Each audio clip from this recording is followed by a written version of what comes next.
Swadee krap and welcome to Thailand News Today, a brand new week, and we'll be moving into our new offices sometime tomorrow, sorting out all that cabling. Always fun, finding things we never even knew existed. But that's for tomorrow. Let's now get stuck into today's news.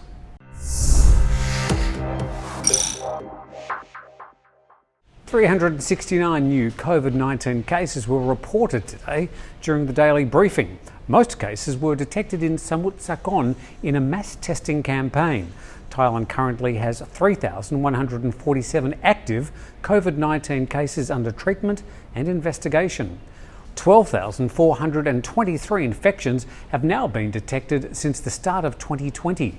8,186 of them reported since December the 20th last year, just a month back. 12 of today's newly announced cases were detected in quarantine from people arriving from overseas. Police say they'll issue arrest warrants for at least 2 people in connection to Saturday's bomb attack near the Chamchuri shopping centre and the Samyan MRT, just a few hundred metres from Lumphini Park. The people are suspected of throwing a ping-pong bomb into a group of police officers, injuring 3 policemen and 1 reporter. Metropolitan police say the perpetrators threw the bomb from a vehicle as they were travelling over the flyover. Police found nails, wire and black electrical tape at the scene of the modest explosion. The attack occurred at 6 p.m. on Saturday during a pro-democracy rally over the government's enforcement of the laissez-majeste law, which has seen over 43 people arrested, including students, since last November. Just last week, a Thammasat University student was arrested in his dorm room over the laissez-majeste charges. It might be a while until tourists can visit Australia or Australians travel overseas.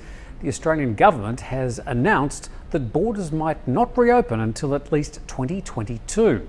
Australia is rolling out its local immunisation program next month, but even if most of the population is vaccinated against COVID-19, the Australian government says it will probably wait to make sure the vaccine prevents the transmission of the virus before fully reopening the borders. Australia's borders are only open for citizens, residents, those with family in Australia and travellers who have been in New Zealand for the previous 14 days.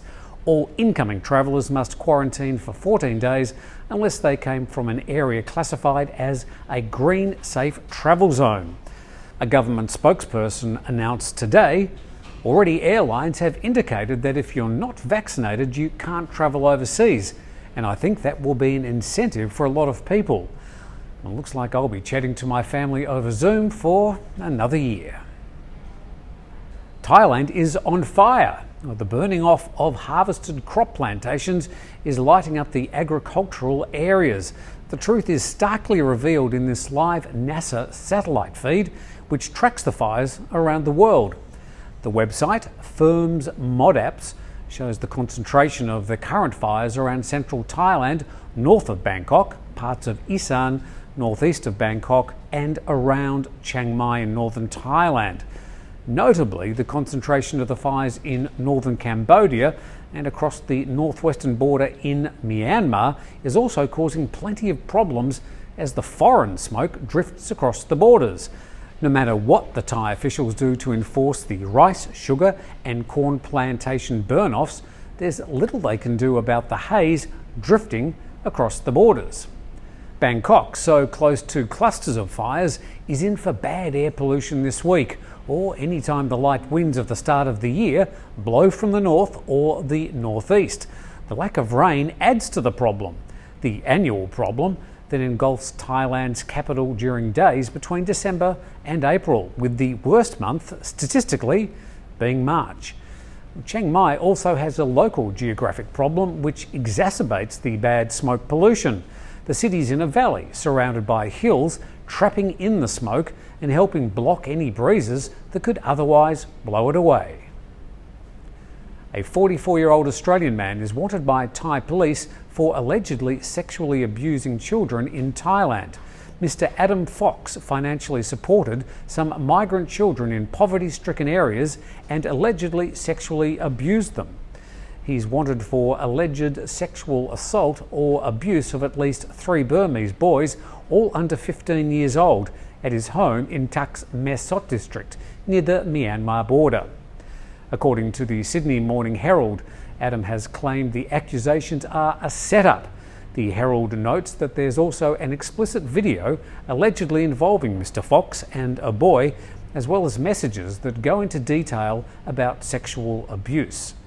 Reports of alleged sexual abuse came in after a local school principal noticed some of the boys had been absent from class, according to the human trafficking investigator, Mr. Daniel Isherwood.